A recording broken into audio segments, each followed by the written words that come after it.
qui vivent au Burkina Faso, pardon, venez me dire comment est-ce que vous vivez actuellement cette situation. C'est grave, mais c'est très grave au fait. Pour ceux qui ne sont pas au Burkina, je vous mets dans le contexte.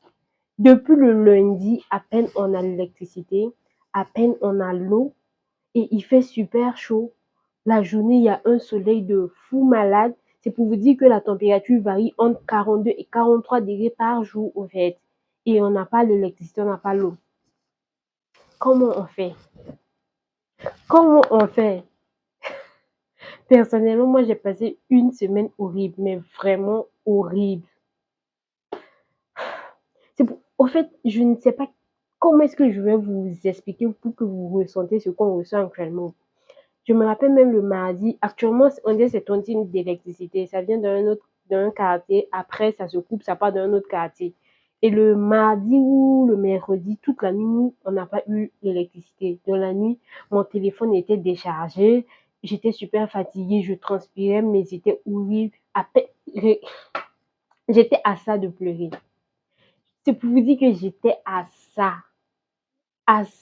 de pleurer. Mais je vais pleurer, c'est qui me voit juste dans la maison. Ah, c'est vraiment horrible. Franchement, que Dieu nous aide. Que Dieu nous aide parce que si cette situation perdure, je sais franchement pas comment est-ce qu'on va le faire, mais c'est très grave. Et j'espère en tout cas de tout cœur que ça va s'arranger. Bonjour, j'espère que vous allez bien. Aujourd'hui, on se retrouve pour une nouvelle vidéo. Ça ne sera pas un vlog parce que comme je vous ai dit dans l'introduction, on a eu une semaine assez compliquée. Donc, je n'ai pas pu vlogger pour vous, mais j'ai décidé aujourd'hui, même dimanche, de vous faire une vidéo sympa. Vous allez voir. Et voilà, comme ça, vous aurez au moins un contenu aujourd'hui. Mais avant tout, je tiens à souhaiter une joyeuse fête de Pâques à la communauté chrétienne dont je fais partie. C'est une fête qui me touche particulièrement parce que c'est toute la licence même de notre foi chrétienne en fait. Donc, vivez pleinement cette fête et surtout profitez bien de la résurrection de notre Seigneur Jésus. Aujourd'hui, on va faire un pour ou contre. Ça sera spécial relation amoureuse. Je tiens à préciser que tout ce que je vais dire ici ne sont que mes avis, mes opinions personnelles. Maintenant, si vous êtes contre ou pour, vous pouvez partager également vos avis en commentaire. On pourra continuer le débat en commentaire, il n'y a pas de souci. On va commencer fort, mais très fort. J'ai noté quelques questions ici. Et la première question, c'est pour ou contre le fait de pardonner l'infidélité. Moi, je suis pour. Et oui, je suis pour. Il y a encore quelques années, j'étais vraiment catégorique là-dessus. Je me dis, voilà, si je suis dans une relation et qu'on me tombe au premier, je pars. Mais avec le temps, on a écouté beaucoup d'histoires, on a vécu certaines choses et tout, que ça soit personnel ou non, mais même avec nos proches et tout ce qu'on voit, je me dis à un certain degré, il faut pardonner. Je prends un exemple d'une femme qui a son mari et ses enfants et tout. Et le mari, franchement, c'est une personne bien, un mari attentionné, qui a la crainte de Dieu, tout ce que la femme veut et tout. Et voilà qu'il arrive que il parte, voilà, la tromper au fait. Peut-être, on ne sait pas dans quelles circonstances, mais peu importe, il part tromper sa femme. Et voilà que sa femme est au courant. Je me dis, là encore, si le mari reconnaît et qu'il demande pardon et promet de ne plus le faire, il n'y a pas de souci, elle peut encore pardonner, accepter. Mais tout dépend de la manière au fait. Imagine un homme qui part te tromper et il vient te dire ouvertement avec un manque de respect, une audace mais incroyable. Là, franchement, pour moi, non. C'est que cet homme ne t'aime pas, il faut partir. Là, franchement, il faut partir. Parce que tu n'as rien à faire dans une relation où on ne t'aime pas. Il faut reconnaître sa valeur et connaître ses limites. Connaître également sa place au fait. Il faut que tu sois là où tu dois être. Donc, voilà. À un certain niveau, moi, je pense qu'on peut pardonner l'infidélité. La deuxième question, pour ou contre vivre ensemble avant le mariage? Là, je suis contre. Je suis contre. Moi, j'ai des proches, hein, mais des proches, vraiment des proches qui ont vécu avant le mariage. Ça reste ce que eux veulent. Mais moi, personnellement, c'est non. Moi, je ne veux absolument pas vivre ensemble avec mon compagnon avant le mariage, pas du tout. Euh, je peux aller faire genre des week-ends, peut-être même une semaine au grand max chez toi, il n'y a pas de problème. Mais dire qu'on va vivre ensemble avant le mariage, moi, je ne suis pas du tout d'accord. Je me dis que ça va ralentir les choses et le mariage peut prendre encore plus de temps parce que vous serez à l'aise au fait. Vous allez vivre tout ce que un couple marié vit normalement et tout. Donc, ça peut retarder les choses et tout. Et si on doit prendre également du côté religieux, c'est pas bien. C'est pas ce qui est recommandé. Voilà. Après, chacun fait ce qu'il veut. Mais moi, franchement, vivre ensemble avant le mariage, je ne suis pas pour. Pour ou contre les relations à distance, moi, je suis pour. Tant qu'il y a la communication, vous savez tous les deux ce que vous voulez et qu'il y ait la confiance au fait, parce que vous ne vous voyez pas tous les jours, tu ne sais pas ce que l'autre fait et l'autre ne sait pas ce que toi tu fais et tout. C'est pour ça qu'il faut vraiment qu'il y ait de la confiance, que vous vous connaissez bien. Tu sais avec quelle personne tu es. Tu sais que cette personne a tu sais ce que tu représentes dans la vie de cette personne-là. Du moment où tu sais cela, il n'y a pas de souci. Vous pouvez vivre votre relation à distance et tout. Tant que vous communiquez régulièrement dans la journée, vous prenez des nouvelles, vous restez H24 en contact et voilà. Ça va également durer du temps et tout. Si vous avez des projets ensemble, des projets pour vous rencontrer, pour vous retrouver et tout, il n'y a pas de souci. Vous pouvez vivre tranquillement votre relation à distance. Franchement, moi, je suis pas contre. Je suis pas contre le fait de vivre une relation à distance, mais c'est fait déjà pour des personnes sérieuses parce que voilà, on sait tout ce qui se passe actuellement. Donc voilà, c'est fait pour les personnes sérieuses et qui savent où ils vont en fait. Prochaine question. Pour ou contre partager ses mots de passe? Là, je sais pas, je suis mitigée. Je suis mitigée. Je dirais contre quand on n'est pas encore dans une relation sérieuse, dire d'autres mariages, tout ça. Moi, je suis contre. Parce que après, chacun fait ce qu'il veut. On griffe, hein, franchement, on griffe. On n'est pas encore lié vraiment et tout, donc chacun peut faire ce qu'il veut. Je ne dis pas d'aller tromper l'autre, mais tu n'as pas encore cette autorité sur ton partenaire, au fait. Je ne sais pas si vous comprenez ce que je veux dire, au fait. Tu n'as pas encore cette place-là d'avoir tout le contrôle, on va dire, sur ton partenaire. Donc, après, chacun peut garder ses mots de passe. Après, quand vous êtes marié, pourquoi pas? Pourquoi pas, vous pouvez vous partager vos mots de passe parce que dans le mariage, on dit qu'on fait un. Si on fait un, nous, on doit, voilà, on peut se partager nos mots de passe parce que je dois savoir tout ce que tu fais, tu dois savoir tout ce que je fais et tout. Mais après, chacun doit avoir son petit jardin secret. Pour ou contre l'égalité des tâches ménagères? Euh, je sais pas trop, mais je vais expliquer, vous allez comprendre. À la base, moi, je suis contre. Pour moi, ça reste la femme qui doit gérer sa maison. Tout ce qui est ménage, cuisine, voilà, tout ce qui est truc de domestique, c'est à la femme de gérer. Moi, c'est comme ça que je conçois les choses. Moi, j'aime bien prendre soin de ma maison. Genre, quand mon mari va rentrer, il va trouver à manger et tout, la maison est propre et tout. Ça reste ma responsabilité. Après, on est à l'ère où tout est devenu cher. Il faudrait que l'homme et la femme ramènent de l'argent à la maison quand même. Et si je pars travailler, toi aussi tu pars travailler, ça va être compliqué que je sois là pour gérer tout ça. Si on rentre tous les deux, je peux faire 80% et les 40% tu peux m'aider. Il n'y a pas de problème. Mais pour moi, ça reste à la femme, comme dans notre tradition africaine, de gérer sa maison. Voilà. C'est comme ça, moi, je vois les choses. J'aime bien prendre soin de ma maison. Mon mari n'a rien à voir avec ça. Il vient, tout est propre. Il a à manger et tout, voilà. Tranquille. C'est ce que moi, je préfère. Mais après, il y a la réalité qui est là. Donc, on peut s'aider. Il n'y a pas de souci. Pour ou contre rompre par message?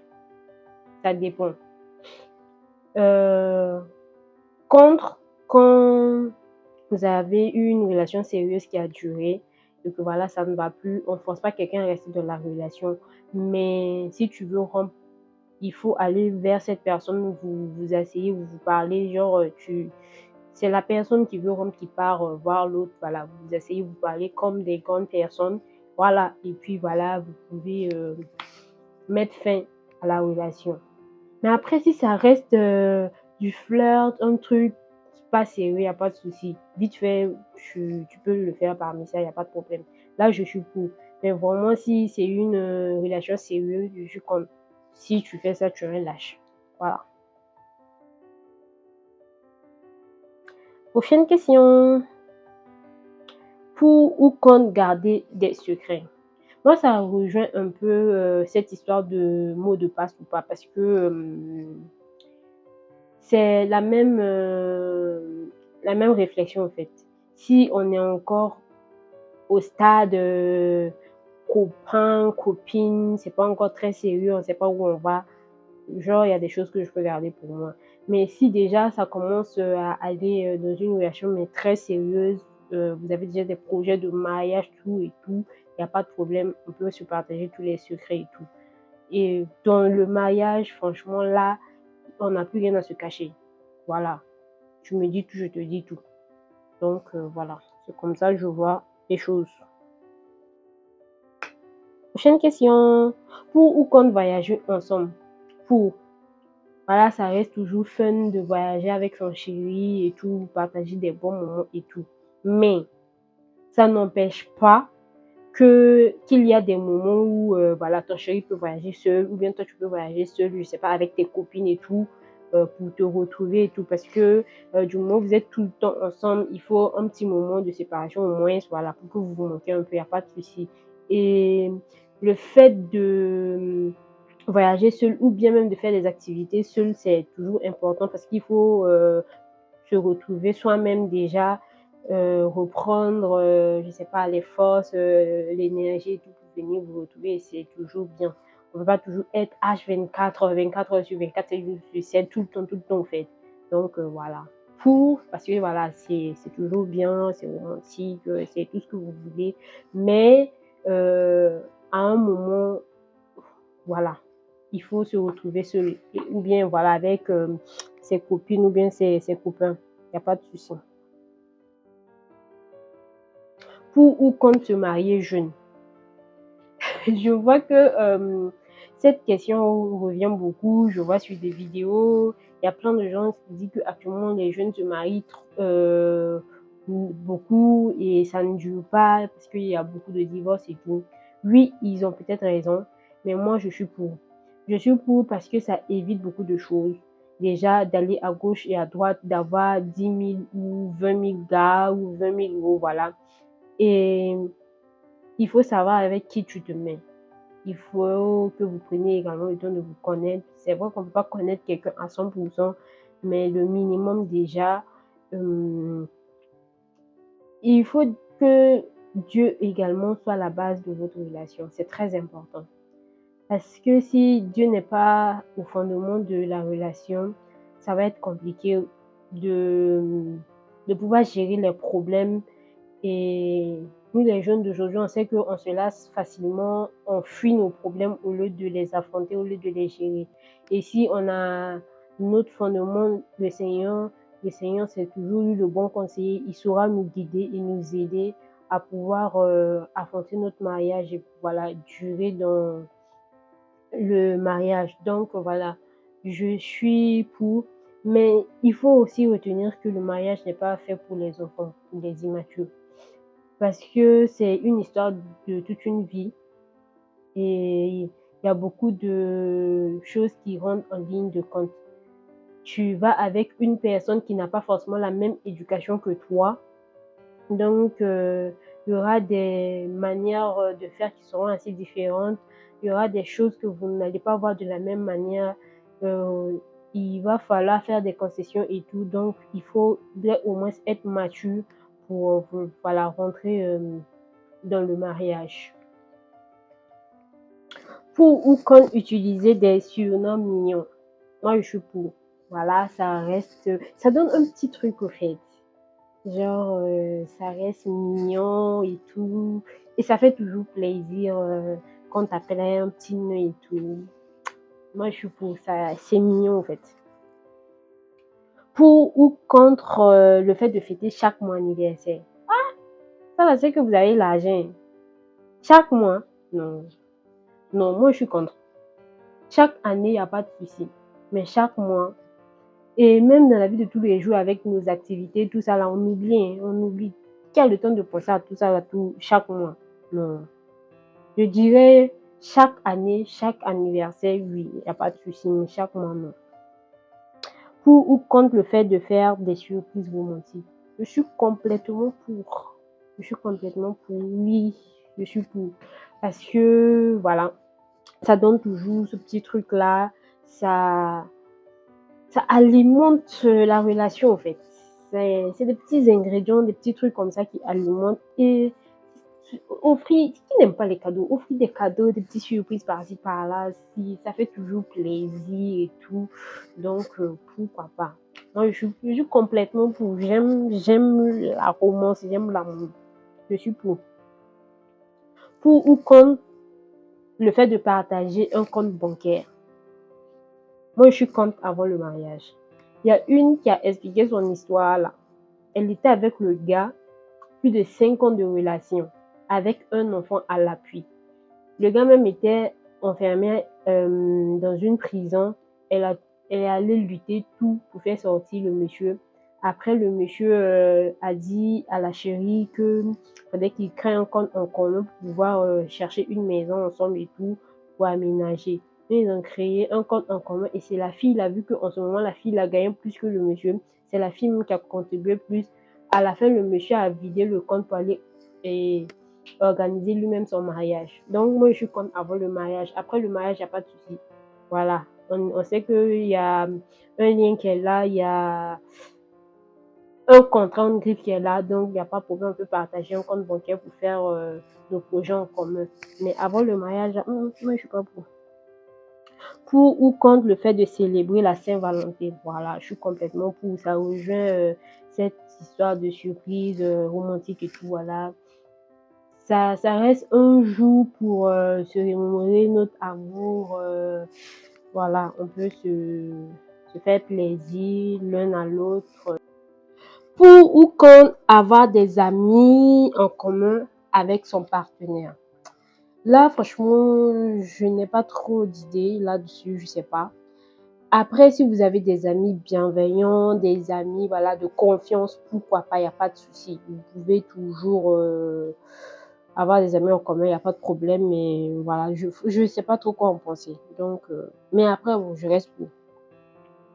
Pour ou contre parler de ses ex, à quelle heure? Non, mais à quelle heure, au fait? Moi, je suis complètement contre. Contre et contre. Voilà, je me dis que tu es dans une nouvelle relation, on parle de nous, tu parles de moi, je parle de toi. Il n'y a pas à parler des ex, au fait. Les ex, ça reste dans le passé. Et le passé, c'est le passé, au fait. On ne revient pas dans le passé, on vit le présent et on se projette dans le futur. Voilà mon avis par rapport à ça. Moi, je suis complètement contre. Moi, je ne vais pas m'asseoir à parler du passé, au fait. Tu es dans le passé, tu restes dans le passé. Pour ou contre passer du temps seul sans son partenaire. Je pense que j'avais déjà un peu répondu à cette question. Du coup, quand voyager seul, ça revient à la même chose, passer du temps seul. Voilà, moi je suis pour. Parce que voilà, il y a des moments où tu as envie d'être seul, de réfléchir seul, de prendre du temps pour toi seul, pourquoi pas. Donc, il n'y a pas de souci.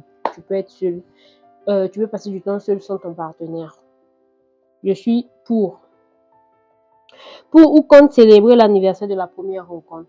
C'est également, ça rejoint une question précédente déjà. Il n'y a pas de souci, si c'est chaque année, il n'y a pas de problème, on peut fêter l'anniversaire de notre rencontre, voilà. Il n'y a pas de souci. Ça fait toujours du bien. Ça fait toujours du bien de se rappeler comment on s'est rencontrés et de remémorer ces moments-là. Pour ou contre célébrer l'anniversaire. Bon, j'ai déjà dit ça.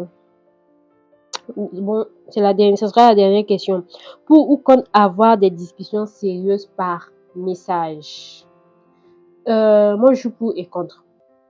Je suis pour... il y a des personnes qui vivent des relations à distance et ils n'ont que ce moyen de communication là pour pouvoir échanger. Pour ces genres de personnes, voilà, ils n'ont que ça au fait. Donc, pourquoi pas utiliser les messages pour avoir des discussions sérieuses. Et également, il y a des personnes qui ne sont pas à l'aise à parler verbalement, surtout face to face. Ils n'arrivent pas à faire ça. Et parfois, ils perdent même les mots et tout. Pour ces cas-là, on peut les tolérer, le fait d'avoir des discussions sérieuses par message et tout. Il n'y a pas de problème. Mais je suis pour parce que je trouve que c'est mieux de se rencontrer, de se voir les yeux dans les yeux pour se dire des vérités au fait. Surtout sur des questions assez sérieuses et tout. C'est toujours mieux de le faire face to face. Voilà les amis, c'est la fin de cette vidéo. J'espère qu'elle vous aura plu. Si vous avez aimé, n'oubliez pas de commenter, de liker, surtout de partager. Également, mets ton avis en commentaire et le débat peut toujours continuer en commentaire. On se donne rendez-vous la semaine prochaine pour une nouvelle vidéo. D'ici là, prenez soin de vous et à bientôt. Bisous.